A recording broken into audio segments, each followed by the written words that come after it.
Updated Autopsy Report, a podcast from Yotze Ben and Friends where we read and watch the inspirations behind Ace Attorney. I'm your host, Ben, and with me today is Dessy. Hello. And two good friends of ours, Tiago. Yo. And Rose. Hi. We're all longtime fans of Ace Attorney. We hope that through our perspectives, it'll reveal new details and provide interesting commentary for all the media we discuss. Our intro music is by Lace, and you can find all her other work at leiss.bandcamp.com. Today, we have all watched the Columbo TV movie, Etude in Black. This is the first episode of the second season of TV movies that Columbo had back in the 70s. Etude in Black is, I guess, since it's kind of the premiere, it is I'd say it's one of the more memorable ones, not in small part because a good friend of Peter Falk, John Cassavetes, stars as the main villain and murderer in this one. Any initial thoughts from folks up at the top here for this one? I think this one is generally well liked by most Columbo fans out there. There's another good friend that appears for the first time in this episode. There is a very good friend who shows up in this episode. And I know who you're all talking about. It's Gwyneth Paltrow's mom. Gwyneth Paltrow's mom? Oh! Gwyneth Paltrow's mom plays the dog? That's crazy. She has so much range. Yeah.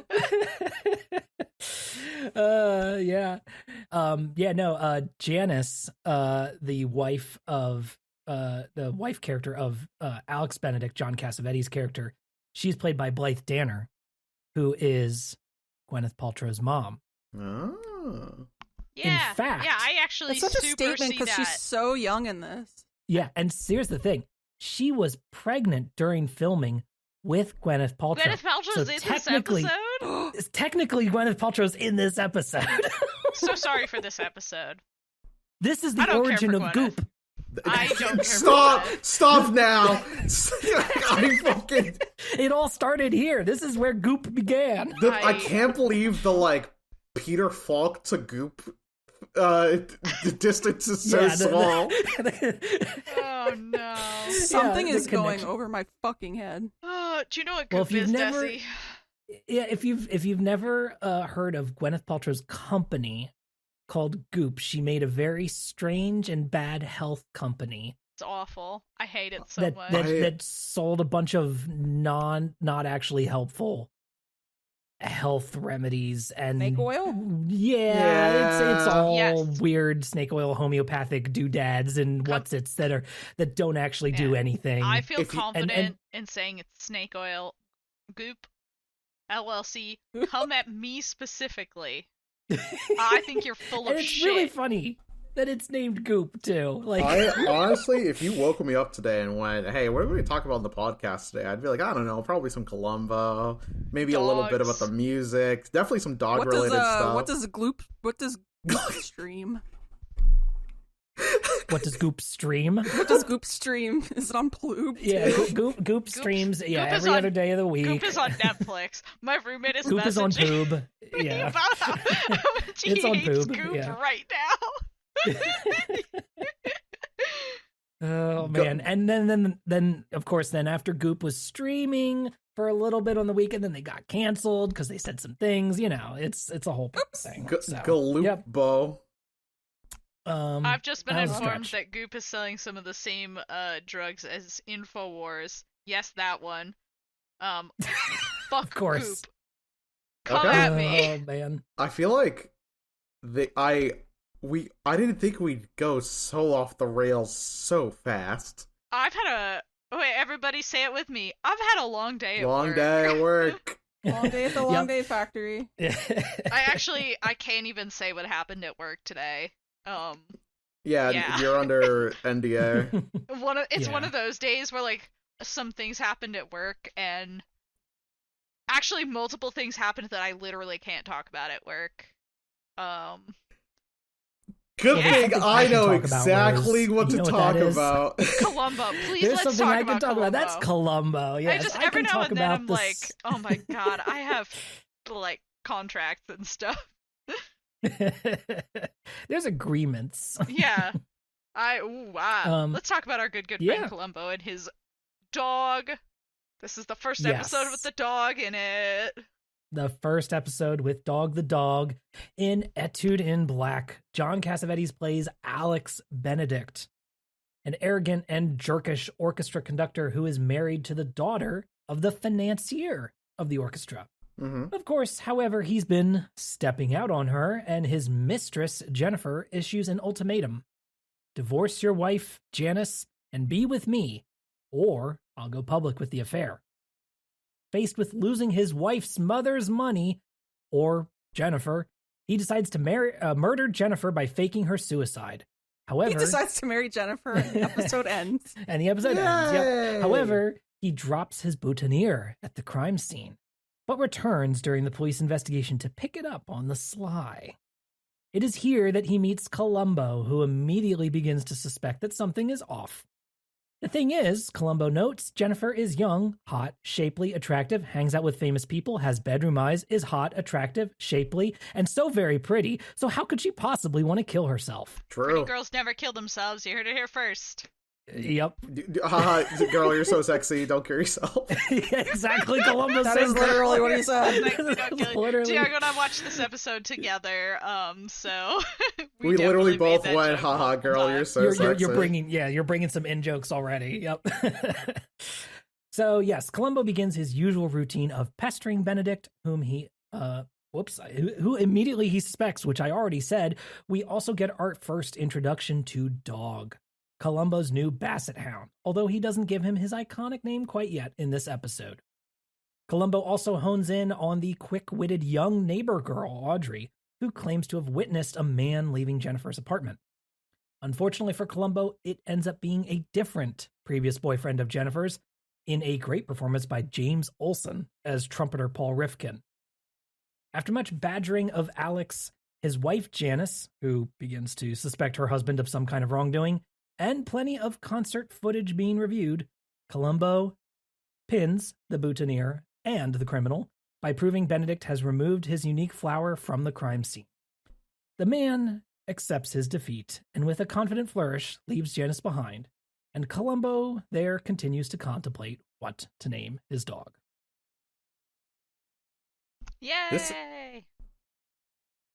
This is basically, I think last time we covered a Columbo episode, I gave a little bit of backstory about Levinson and Link leaving the show, right? They did season 1, the original creators, Levinson and Link, they were like, okay, we did season 1, we're going to go. They had so many like fiery spats and disagreements with Peter Falk. And then they're like, all right, we launched this thing and we're going to go off and do our own thing now that we've got it up and running. We can hand it off to other folks. And Peter Falk is basically running it anyway with, he's very, he's a star and he knows what he's worth and he's taking command of this project. But then Peter Falk goes, wait a minute, why are you guys leaving? And they're like, You're a bitch. they're like, what? Wait, did you hate us? We had so many arguments. I thought you'd be happy that we're leaving. And he goes, no, I respect you guys now. I trust you guys now. Mm-hmm, mm-hmm. And before they left, though, they did make sure that 3 episode scripts were fully prepared and ready to go so that they could kind of start season 2 off with like a set of productions ready scripts, all set up to go. And this was one of those 3. I know for sure one of the other ones was the iconic Leonard Nimoy episode as well, Stitch in Time. Yeah. So yeah, this again is written by series regular Stephen Bochco, who also left after this one. And I think he occasionally contributed a script or 2 here and there to Columbo in the later years, later seasons. But, he was not as consistently producing scripts as he was during season 1. So this was kind of his last big one that he put out. And this I've pulled a lot of details from the Shooting Columbo book, which again is by David Koenig. and is a great resource. So I'm not going to just read a whole bunch of quotes from this book. You should go out and get it yourself if you want more details on this. But it's, again, really good batch of, behind the scenes information about all of these episodes. So, John Cassavetes, you may know, is a very, very good friend of Peter Falk. The two of them were big buddies and hung out, and they were both, very, some people might describe them as jerks, especially John Cassavetes. Some people might describe him as an asshole. Other people might just say, mean, commandeering, influential, John Cassavetes did not like being in TV. He liked movies. He liked film, real film. And he thought TV was, I don't want to say beneath him, but, he aggressively avoided TV, is the words here used by David Koenig in his Columbo book. So Peter Falk, in trying to encourage him to be on the show, they kind of made a trade.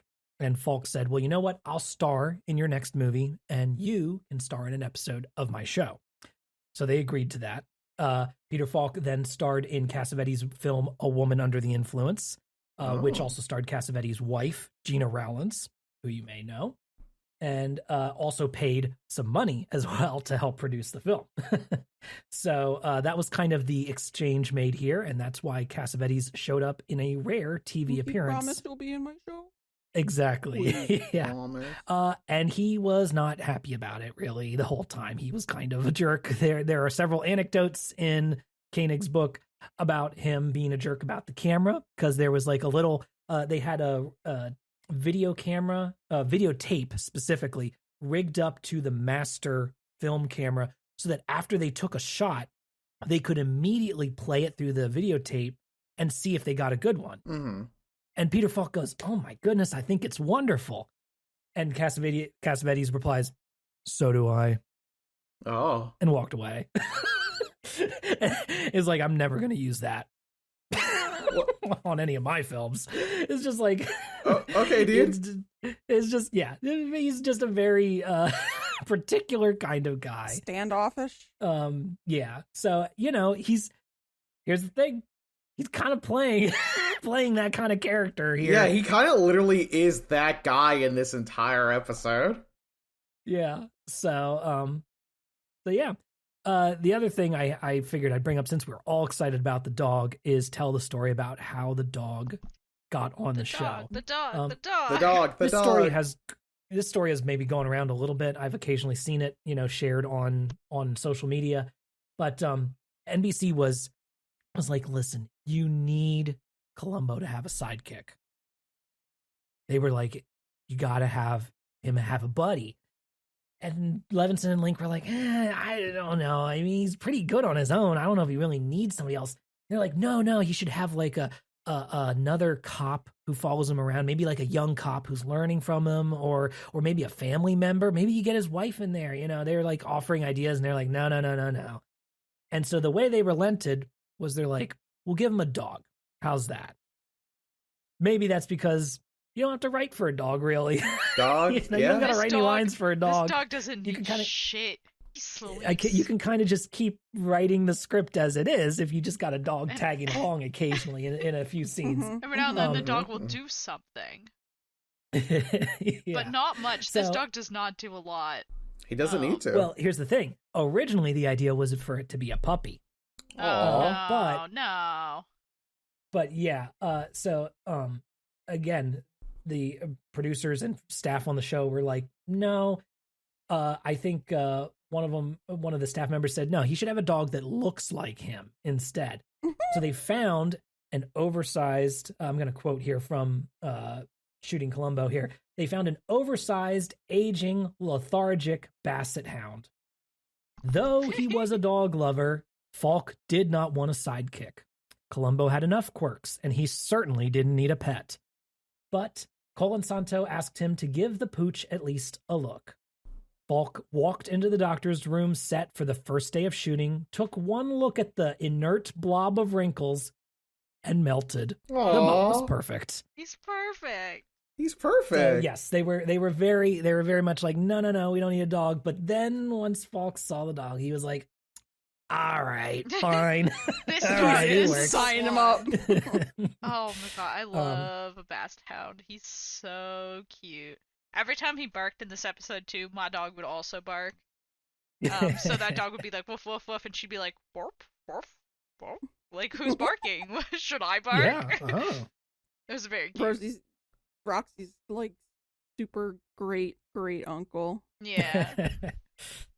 In the original script, also, the original episode had an ending which Columbo gave the dog a name. Oh, thank God he didn't do that. The original dialogue was like, as Cassavetes being led away, Columbo was like supposed to put his, hand on his chin and go, I think I've got the name. I think I'll call him Maestro. It has real style. And in the end, they cut that from the script. And obviously, as time played out then in later scripts, he just starts calling him Dog. He's Dog. That's really funny, Which is the most Columbo thing possible. Yeah, no, he simply just went like, dog. That's how I used to name all my stuffed animals when I was a kid. I was awful at naming stuffed animals, so their names were all like bear, doggy, swan. Like I was great at it.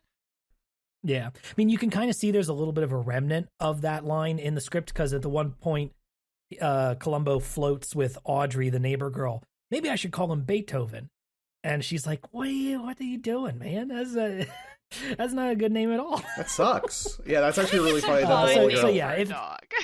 Yeah, she killed him on the spot. Like, she, strung him up. She was strung him up? Jesus. Yeah. I mean, we've got some weird 70s, sexism in the script that crops up in a couple weird places in this one. What do you mean? As we already discussed during the suicide note, where Columbo's just like, man, she's such a pretty girl, bedroom eyes, great body, hanging out with famous people. Why would she want to kill herself? She's it doesn't make any sense. She can't buy She's so hot. Her hair is so beautiful and unbleached. Yeah, that was weird too. Like, she doesn't have bleached hair. That was a weird thing to say, actually. I will agree on that one. That one's out of pocket. And then yes, when he encounters Audrey at her ballet class, later, there's one point where she's like, are you commenting on my mind or my body? And he's like, oh, I don't know, both. It's just like, what are we doing here, man? She's 13. To be fair, she's 13 and she's going to eat you for lunch. That weird girls specific of the world unite. Yeah, of that specific scene, I just read that as the girl being like, I'm gonna milk this dude for all he's worth. Fuck him. And obviously her character is supposed to be little girl who is wiser than her age, more worldly than her age. Yeah, she learned from Jennifer how to play men like that. Right. Yes, she mentions that Jennifer was teaching her how to manipulate men. Essentially, is kind of what she implies. It's so easy. It's pretty. Hey, it's so easy. It's so easy. Yeah, anyone could do it. Even you, listener. Even you, listener. If you want to. That's right. It's a reverse pickup artist podcast now. Oh my God! I no. For some reason, that's where I draw my line. I can't have. All right, that. never mind. We're not doing that. Yeah. So, we get a lot of our usual Columbo preamble. With 20 some minutes of movie here before we actually bump into Columbo. And Cassavetes, as Alex Benedict, is setting up his elaborate scheme with, putting his car in the mechanic's shop and, so that he has an alibi that he couldn't have used his car, and, making sure that he's not going to be disturbed while he's prepping for the orchestra so that he can sneak out the back and get over to Jennifer's apartment. And then, of course, club her over the head, knock her out, and drag her into the kitchen. Fucking ashtray. Yep. And then turn on her stove and blow out the pilot lights so that gas fills the kitchen and makes it appear that she, committed suicide in the kitchen here. He really blew out every single fucking pilot light. Yeah, there was like Like 4 all on there. like 6 of them. No, there was like oh my god, there was more than 4 of them. There really There was used to be literally that like many. 6. I guess, yeah. Usually, like That was from kind of crazy. my experience, That was kind of crazy. All those pilot lights.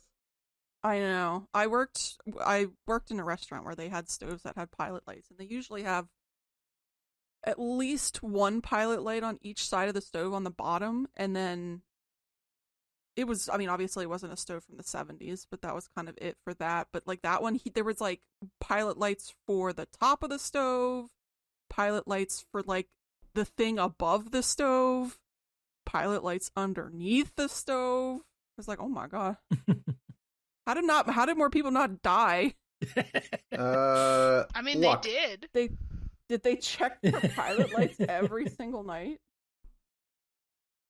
I mean, they must have, yeah. A lot of there weren't a lot of carbon monoxide detectors at the time, so I think a lot of people might have been getting a little bit more carbon monoxide poisoning than they realized, I guess. Oh my god. Yippee! Free carbon monoxide! The other thing is she has a bird. She has a what is it? A cockatiel? Cockatoo. So very Ace Attorney here with our bird being critical evidence. Unfortunately, though, of course, the bird regrettably does die because it also gets poisoned by the carbon monoxide. There's no way it wasn't good. It was gonna make it. Just Weirdly enough, every time that bird came on screen, both me and Rose would point directly at the screen, going, "Oh, bird!" we just got really excited about it. There was a bird. We knew a bird reference. You know. I've heard of a bird before. I wonder where. I did like the fact that they used that as a piece of evidence more so than just the bird died. It was like that bird takes a lot of fucking work. Why would you just kill your really like incredibly difficult bird that you obviously put a lot of work into and obviously cherished a lot? That was like Right. It was interesting that was the most like I want to say exacting piece of evidence everyone had. Like, not exacting, but like I want to say probably like the most, what's the word I'm looking for here, legitimate use of like reading the fucking evidence, which is just like, hey man, do you know how hard it is to keep track of a fucking bird? Like somebody who puts those birds live for like 30 plus years. Right. So like, if you loved this bird, yeah, even if you were obviously have to suicidal, have you would not just let this bird die too, you know? Yeah. I think that's also like a kind of like a nice thing to say about people who, even like in their darkest moments, they still, you know, like Columbo being like, even if she did kill herself, I don't think she would have let the bird do it. Yeah. Like, they humanize her the whole time. They don't just like even in the beginning when they're talking about, oh, the guys at the precinct gave me this, and it was just white Caucasian woman from Minnesota or whatever, Wisconsin. Mm-hmm. I think they did a good job humanizing her and making her more sympathetic character. Yeah, it was, like, they do go out of their way to make sure that she has I feel like the entire time she was relatively sympathetic. Even with like her own little ultimatum. I think she should have given it. They do kind of make her very promiscuous. Like, they just cut, like, I don't know. I think they did a good job setting her up as kind of like almost like a, you know, like a, not, I wouldn't say a bad person necessarily, but like as like a antagonist more so than just a character. It's like, oh, she's the guy that the guy is sleeping with. She's the homewrecker. But then they go about the rest of the show kind of building her back up as a person. Yeah, I really like that. The entire time we were watching, I was like, damn, they kind of have a freak that they want to match, but they can't. Both the victim and the conductor. I struggle to remember names. I cannot remember the name of the conductor. Yeah, conductor, please. Alex Benedict. Alex Benedict. Now, Alex Benedict, I like him. I like his little mole that he has on his eyebrow. I like that whenever he gets stressed, he like rubs his eyebrow with one finger. I found his scheme to kill the victim kind of insane to do. I don't think it should have worked, to be honest. Well, again, as often is the case with Columbo episodes, they work as good gotchas in the moment, but there's a lot of evidence that probably would maybe be argued away in court, right? Like this boutonniere could absolutely be argued away by a good lawyer in court, so much, right? This is all circumstantial not even the evidence. boutonniere, but like the actual plan of sneaking back into the garage to get the car. Right. Yeah. Homeboy, so opening scene, he puts on 2 gloves, opens a box, puts the fake suicide note he typed up into the box, takes off the gloves, closes the box, goes. That's what I said. Oh my god. Oh. I was like, really? Just to do that? Here's my thing.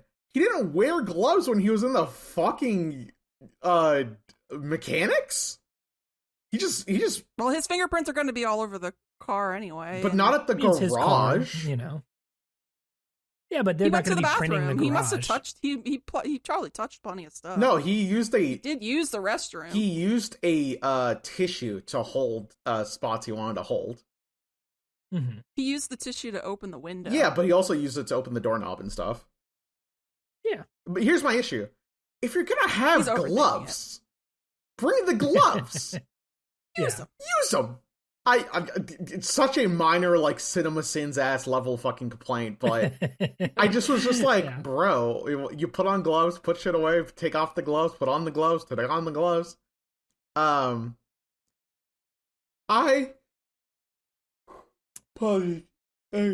Yeah. We keep recording these at night. Sleepy Tiago today. Don't say anything. Listen, it's the new year. I just woke up. Yep. I slept into 2026. 2026. Oh, Happy New Year, everybody. Happy New Year. Huh? What? The Rose just woke up. Honestly, who knows? I could fall asleep at any second right now. Rose, quick, wake up. You're in a maestro. You're in an orchestra. You gotta play. Ah, shit. Actually, no. Don't do that. No, well, I actually realized that was a real nightmare you could possibly have. So let's take it back. I was gonna say, one thing I do like a lot about this episode is that since Falk and Cassavetes are good friends, there's so many scenes together with the two of them where you can just start to see them corpse just a little bit at the edges. You know, there's so many times where I just saw little smirks coming up on the edge of Falk's mouth. You know, he just start to smile just a little bit more than usual, right? That kind of thing. It's just like, yeah, I could see as soon as the camera cuts, like some of them are just like punching each other in the shoulder or going like, all right, let's try this again. Yeah, it kind of does add a interesting layer to the overall narrative to know that they are actually friends. Right. This is also the longest, not the longest, I don't think, but like it is a longer Columbo episode. This was booked for a 2-hour slot, right? Yeah, it was an hour and a half. I know. I remember the episode finished. I was like, "Oh my fucking god!" Yeah, it was right after work, and I lost like almost 2 hours. Yep. Since it's the premiere of season 2, NBC asked for a longer episode, and they because they wanted to run more ads, they wanted a longer movie. So the thing is, though, that was a late request. So in Canada, the version of the episode that aired was 75 minutes instead of 90. So they trimmed a whole bunch out. One of those scenes that was added later was the bit in which Columbo visits Benedict at his mansion, right? And asks for the autograph for his wife. Oh, and talks about all the money. Where he just talks about money and it doesn't do anything investigative at all, just asks for the autograph and then leaves. That whole scene was added later, filmed later. You can, if you look at Cassavetes' hair, his like hair is way shorter and everything too. And so just little things like that. So, and also that scene just kind of goes nowhere. It's just, and it's kind of just them riffing a little bit. And I don't know how much of that was fully scripted and how much of that it was improvised. He did like a small bit of character building for Columbo. He talked about his salary and how much. Oh, the house thing? That was kind of insane. Yeah. I felt like in that scene, even the conductor was like, what are we doing here? Like, Yeah. what, we don't need to be here, do we? It was strange. It was a strange scene for sure. Did anybody else pull out their inflation calculator to see what those numbers were in 2026 money? Their what No. calculator? Their inflation calculator? Uh-huh. Rose, what Rose. bit are you doing? I don't can't know. say another word other than I inflation know here. you're That's right. what I it didn't- is. I didn't- Holy I'm shit, sorry. Rose. You're I'm not saying like you- Sonic inflation here. Me or of all something. Hey. people. Hey, can I be honest with you guys? Can you guess what's pulled up on my phone right now? Inflation calculator. The inflation calculator. No, I'm making my phone wall background to Sonic the Hedgehog. Okay, all right. Okay. Sorry. So, Anyway, yeah, keep going. yeah, whatever. Columbo's, what did he say? He was making like 14K a year or something like that. That's 11. no, 11K it was a like year? 11. Because Yeah. I Yeah, remember it's being 11,000 a year. what the fuck? yeah, that's like 84K a year Oh. in today's money. Holy Jesus, shit. Joseph. The other thing I thought I'd mention about this scene, did anybody else catch the butler who lets Columbo into the house? No, what's up You with missed I that? Musician? did notice that. Yeah, no, Did you notice that's Pat Morita, aka Mr. Miyagi from the Karate Kid? what? What is he Yeah. doing here? It looked familiar. That's him. Yeah, well, literally like 30 seconds of him in a slightly collar tug character portrayal there, but that's not his fault. Yeah, so that's fun. He shows up here. That's cute.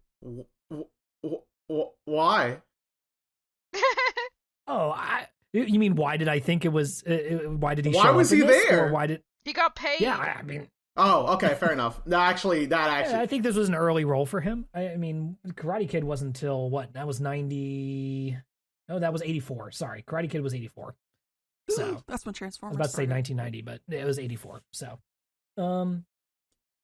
yeah. So this was 10 years before that. So strange. I recall looking at that and being like, "What is this necessary?" Get Yeah. that bag. Yeah, he got the bag. All right. No, Listen, you gotta get get your foot in the door somehow. Mhm, True. mhm.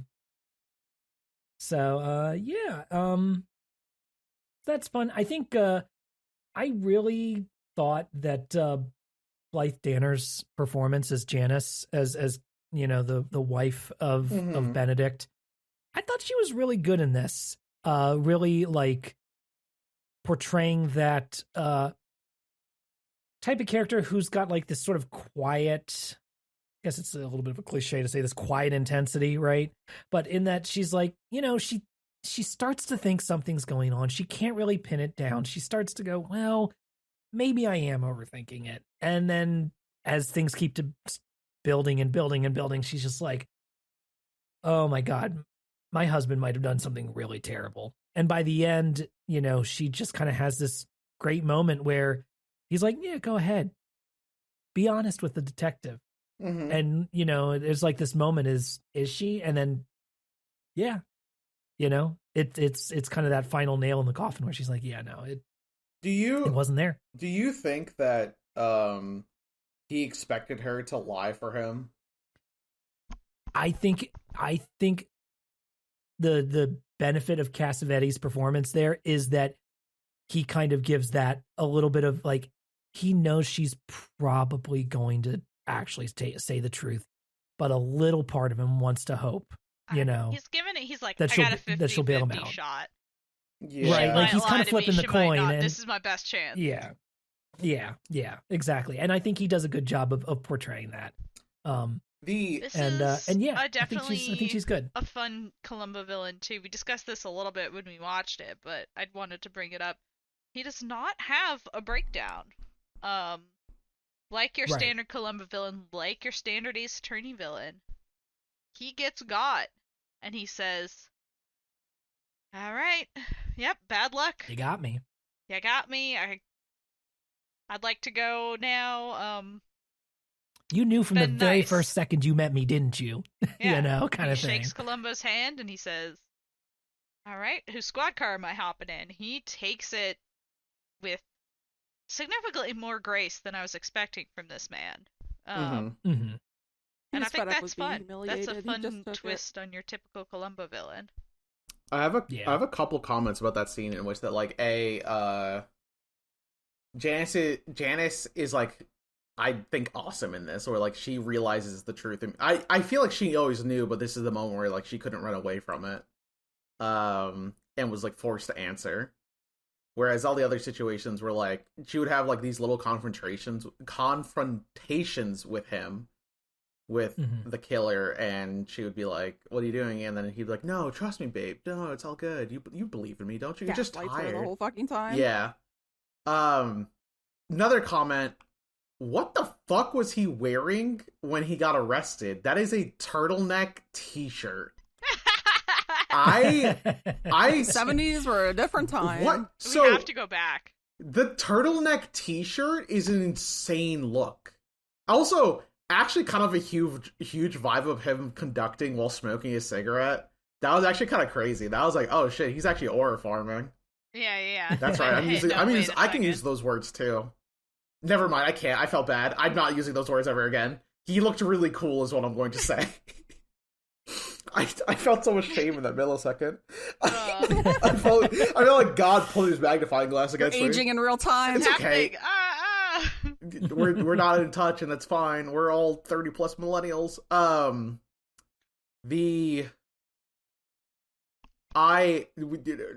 Rose, you've been in an orchestra before, is that correct? Yes, actually, I have. I don't know if we've talked about this, but I played first seat cello for several years. I was gonna ask about your seat, but yeah. The How orchestra do you- kids will know. How do you think about his performance during the conducting of the big concert? Okay, he sucked ass. I thought he was. That John Cassavetes cannot fake directing. I was like, he's the so whole bad time at it. I'm watching it, I'm like, Tiago, I can't tell what time signature he's in. And Tiago's like, what the fuck are you talking about? He's not doing that at all. That's I'm nothing. like, is it insane? He He wasn't should've gotten some conducting, coaching on that. and Jennifer definitely was not playing the piano. we tried she was to selling it better than he was selling conducting. we were trying I don't know. we were trying to follow the time signature, and we were like, what the fuck is It happening? was so bad. I was like, who conducts like this? This is terrible. Man, Yeah, it felt like he saw somebody conducting once and was like, all right, I can do that. he saw the Bugs Bunny just And episode. then made the nobody stick was around, allowed to right? coach him on it.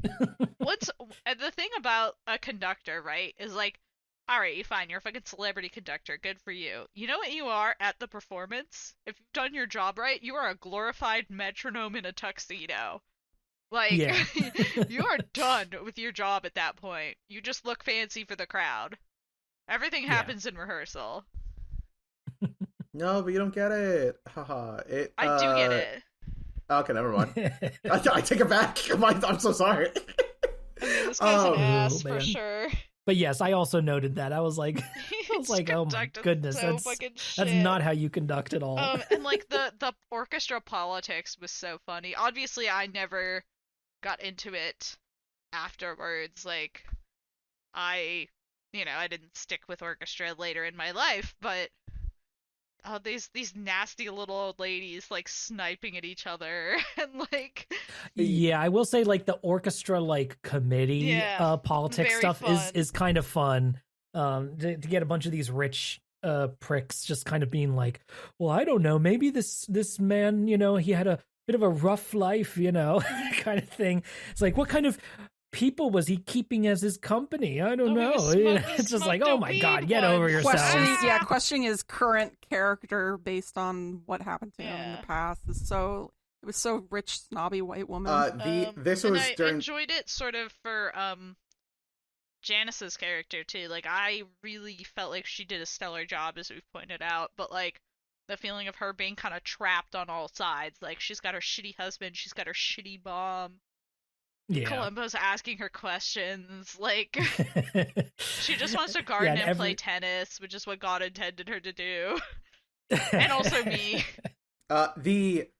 The thing that I liked the most about that overall, like, there's a side plot in which that, like, we interview another member of the orchestra who is the trumpet player, who is the ex of the victim, but he doesn't know for sure who the main man is.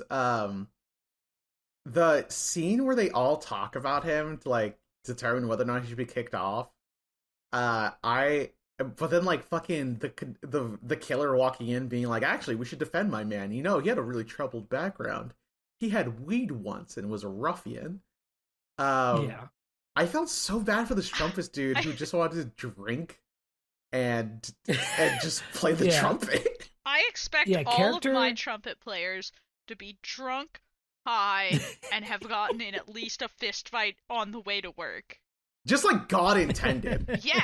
If he's not doing that, he's not a good trumpet player. I don't trust him. Yeah. This is James Olsen. His character name is Paul Rifkin. Paul Rifkin rules. He had some fucking wild hair. Like, geez. That's just what it was like back then. He's great. He's obviously just kind of a great character actor. He's shown up in a lot of stuff.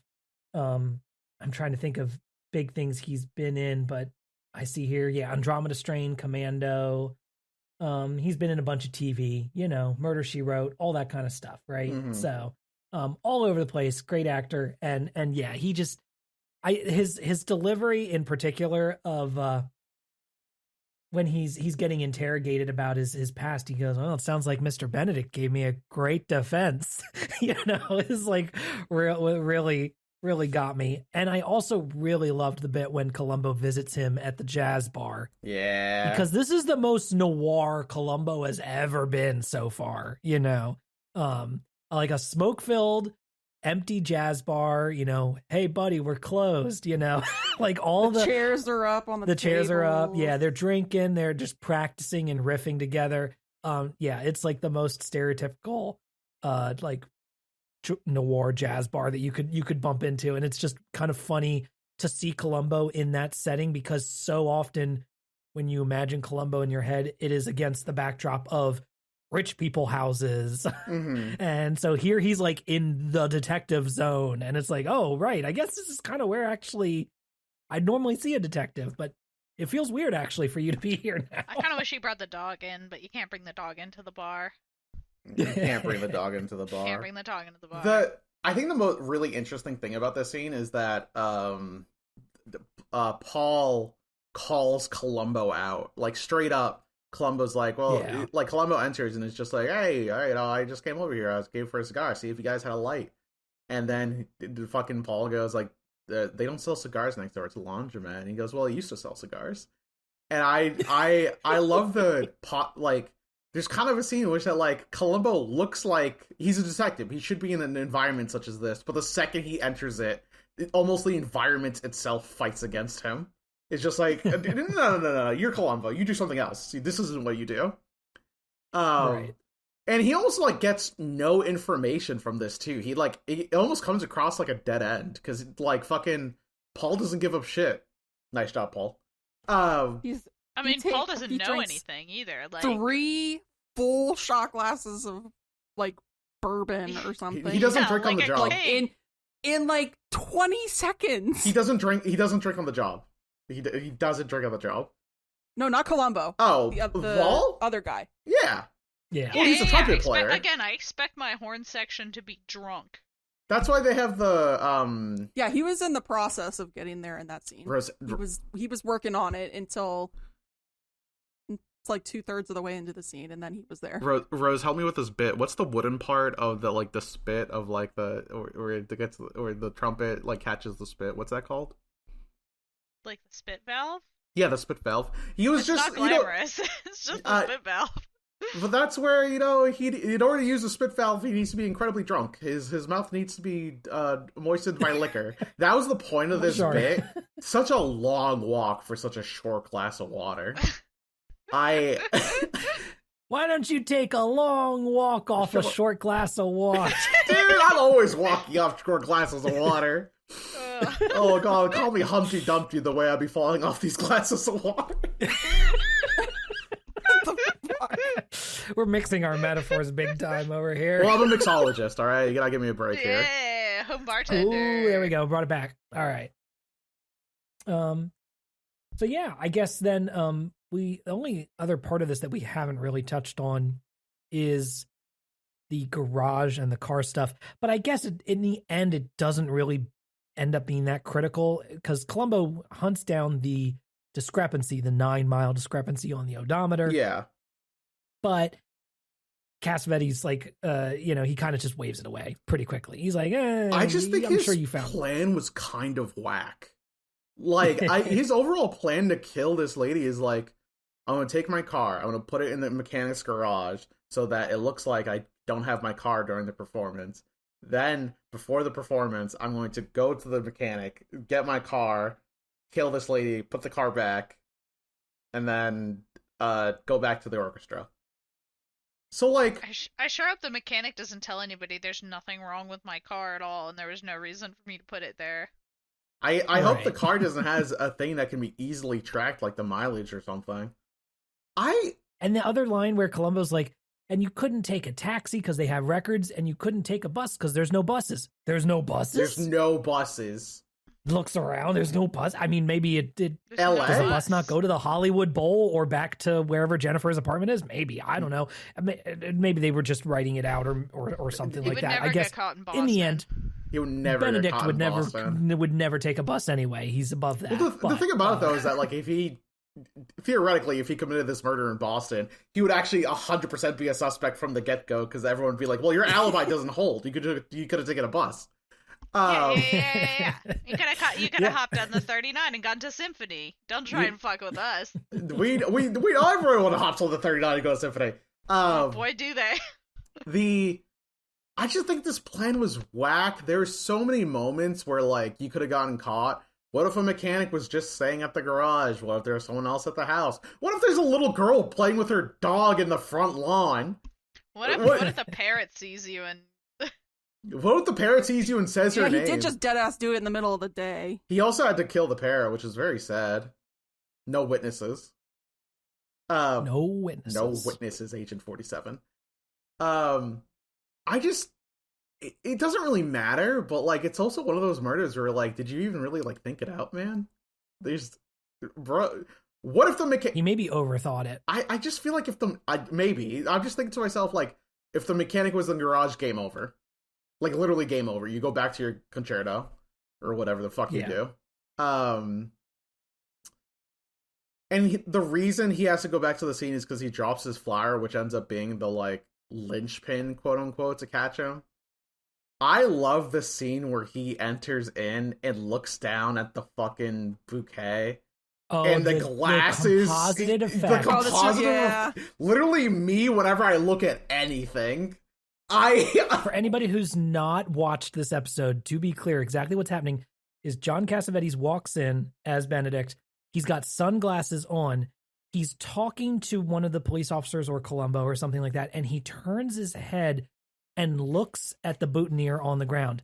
However, the way the show depicts this is a shot of his face turning, and then when you see his glasses inserted, composited into his glasses, into each lens is a shot of a quick zoom in on the boutonniere so that you see like through his eyes, like he is seeing the boutonniere on the ground. What he's looking at. It's such a funny, I mean, now, it's not a digital effect, right? But I keep wanting to say it's a funny digital effect, but it was all composited in there.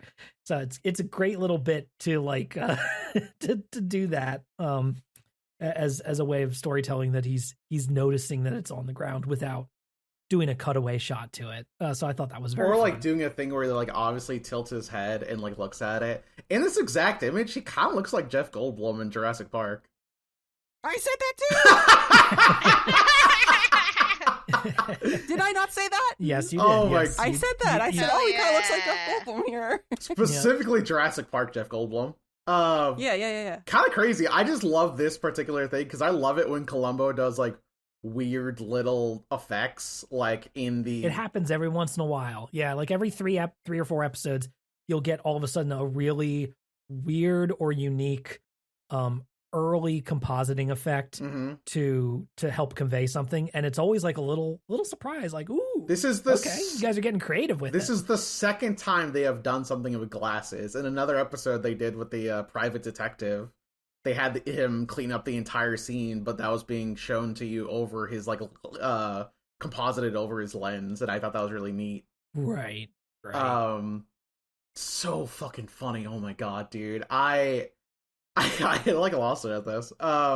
It's a great bit. I almost didn't even realize that like fucking Paul Rifkin shows up in this scene because I was still thinking with the glasses. I would not have been a very good detective. I just that's how they get you. This is definitely one of those episodes where like the evidence against the killer is so like kind of flimsy and circumstantial, but the villain themselves is like kind of enough to hold up to it, or like actually I can just believe this guy did it. He's kind of a dickhead. Yeah. It's all circumstantial, but Columbo probably could have convinced a jury. Yeah. Well, and also like the guy straight up just like, "Hey, you got me, I admit it." Yeah. Which again is that sort of classic like Ace Attorney, the Sherlock Holmes thing, like, well, you got me, Mr. Holmes, let me tell you my sad life story, you know, and explain how I did this crime. Even though I don't have to at all. Yeah. It was only after Janice finally accuses him that like I feel like he does break down. Even though he whispers into her ear, "Don't forget I did always love you. I did this out of love." And Janice is like, and she says, "Sure you did, buddy." Yeah, and he says, and she says back to him, she's like, I could have dealt with anything, but not this. Yeah. Basically saying like, yeah, if I found out you cheated with me, I maybe could have worked through this with you, but not fucking murder. If dude. if you founded Goop, I could have dealt with that. She's like, I always kind of suspected you were sleeping around on me anyway, but like to like murder somebody. Oh yeah, you're right. She like actively goes like, "You're sleeping around." And he goes, "No, I'm not. No, I would never." No, you're always saying that I'm sleeping around, and I'm never sleeping around. I don't even know how to sleep. They had the good sleeping pills back then. Oh yeah, true. They also had like thalidomide. Yeah, the good shit.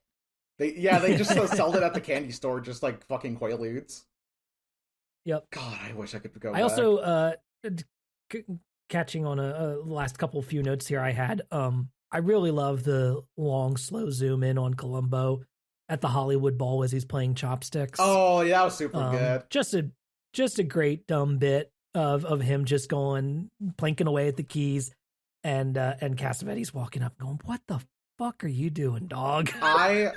Any opportunity that the show has to just zoom in on Columbo from far away, they should always take. It's so good to see it every time, like the football episode where he's sitting in the crowd. Oh he's yeah, sitting in the stands of like an empty fucking football field, and it looks so fucking good. God, we could just shoot from far away and zoom in. We don't need a dolly shot for every fucking thing in the world. Put the big lens on and start cranking. Yeah. Buddy, we're going to show you how to use a camera whether you like it or not. Overall pretty but it is also, you know, again, part of these longer extended shots, which they were intentionally doing to kind of pad out the length of the episode here. So there's definitely a few bits, you know, that's not one of them for me, but there's definitely a few other shots later where they're just kind of really taking their time to make sure to show you every step of the process because, well, we got the extra time, so I guess we'll use it. Mm-hmm. So, pretty I good at. Also just gotta bring this up because this is just so fucking funny. And I saw a couple months ago, the great Dick Cavett, who did the Dick Cavett Show for a long time, did a Criterion Closet bit in which he mentioned his iconic TV interview with Peter Falk and John Cassavetes and also Ben Gazzara, in which, I don't know if you guys have ever seen this clip, but it's all three of these guys here. They had just shot Cassavetes' movie, Husbands. He directed it, and Cassavetes, Falk, and Ben Gazzara all starred in it. And they were going on this Dick Cavett show to kind of promote it. And if you've never seen this video, please look it up. Because it is equal parts both incredibly embarrassing and also incredibly funny. As for 15 minutes of this show for the interview, Dick Cavett tries to ask them questions about this movie, and these three guys act like frat boys who are drunk off their asses because they were drinking before the show and proceed to answer not one single question and promote their movie at all, and do pratfalls, take off their shoes. Damn, what are they, customers? What's going on? They chase Dick Cavett off the set briefly, and dude just Dick Cavett is clearly like uncomfortable, and he's sweating. He's doing his best to try to get this interview back on the rails, but at the same time, he also realizes that there is nothing he can do to control these men. And Peter Falk at points also looks maybe a little embarrassed for some of their behavior, but then also continues along with it because his good friends, Ben Gazzara and John Cassavetes, are also drunk and fucking around on live TV. Just so I'm totally clear, is this the same interview or like, I thought they were just really drunk the entire time. Is it the same interview that I'm thinking about? Yeah, they are drunk. Okay, yes. Got it. I feel like at the beginning you said something akin to like, they're like being like frat boys, like they're drunk off their. I thought that for a second they were pretending to be drunk. I was like, no, they were. No, they were literally hammered. They are literally drunk. That's it's hilarious. It is. This interview is sometimes attributed with the poor performance of husbands in theaters.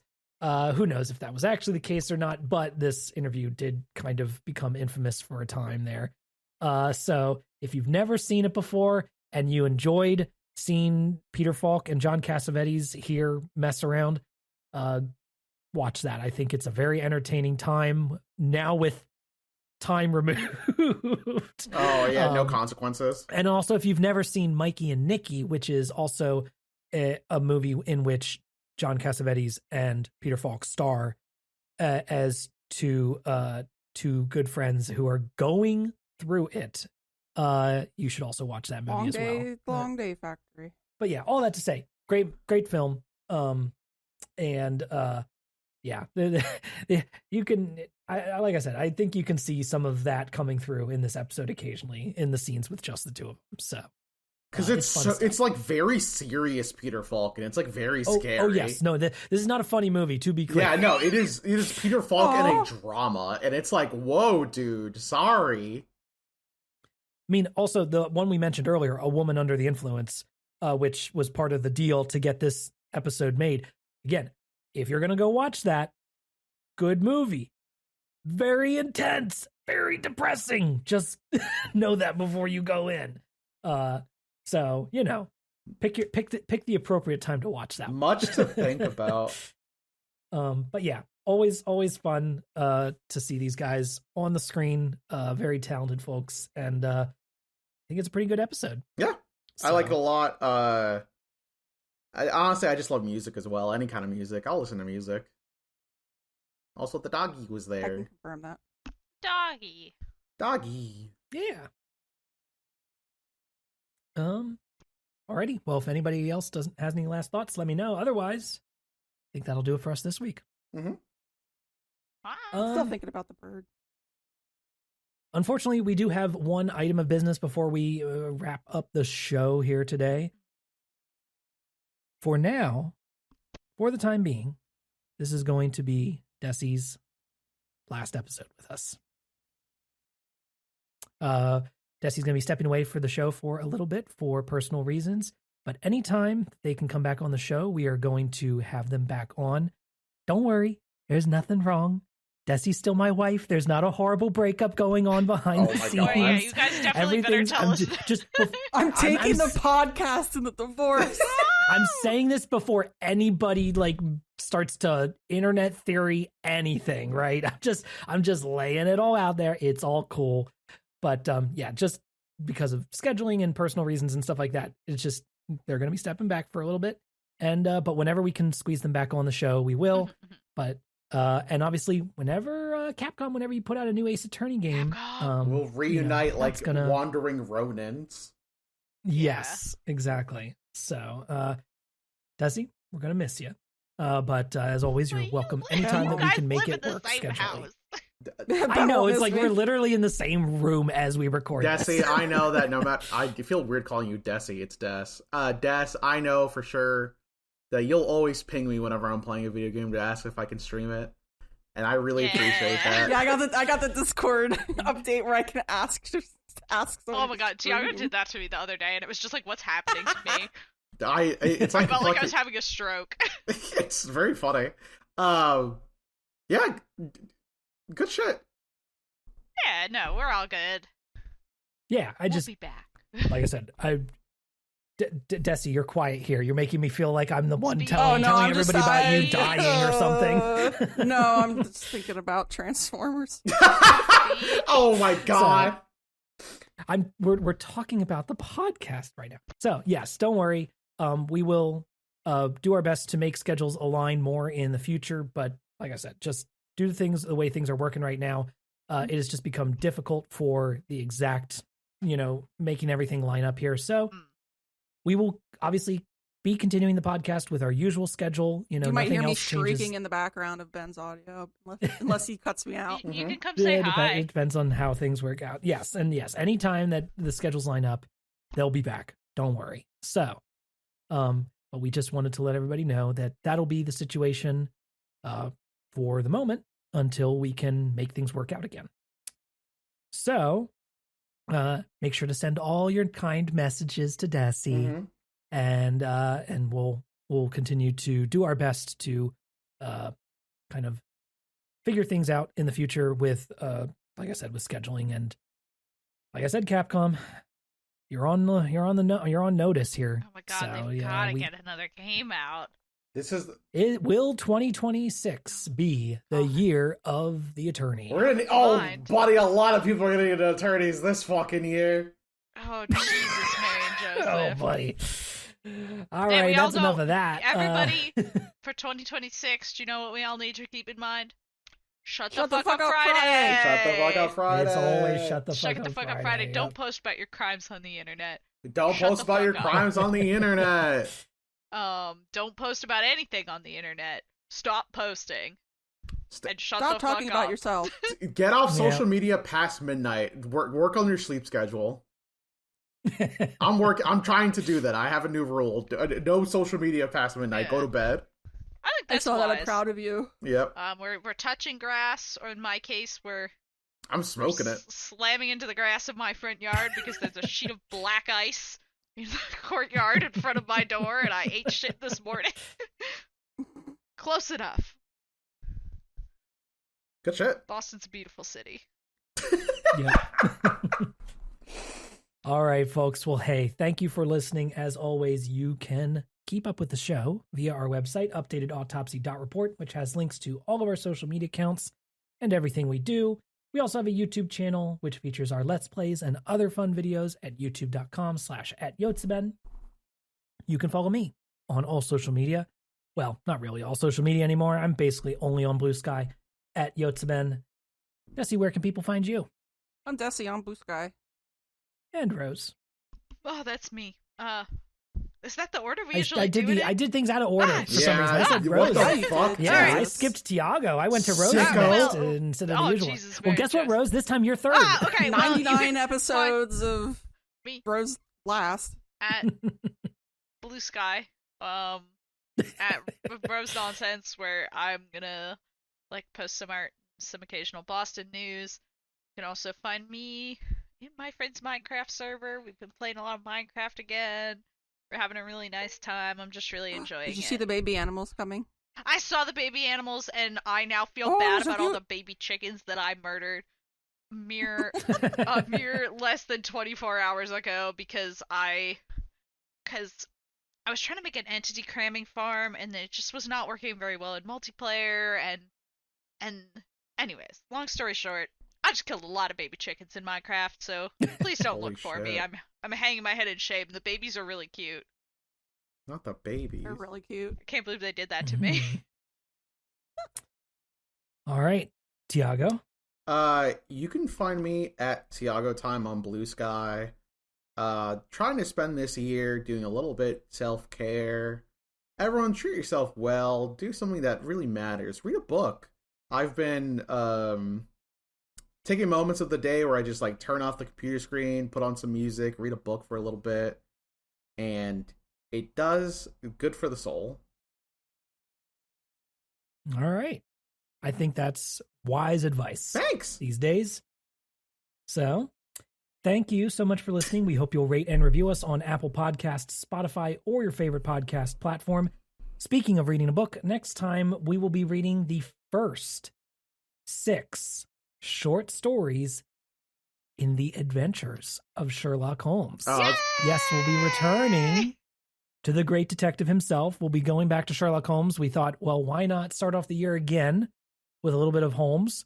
So yes, we will be reading the collection of short stories. I believe it's 12 in there. So we're going to split it right down the middle and do the first 6 of those for the next episode. So if you're reading along, you can read those with us and we will chat about them next time. Thanks everybody for listening, and we'll see you next time. Bye. bye. Bye.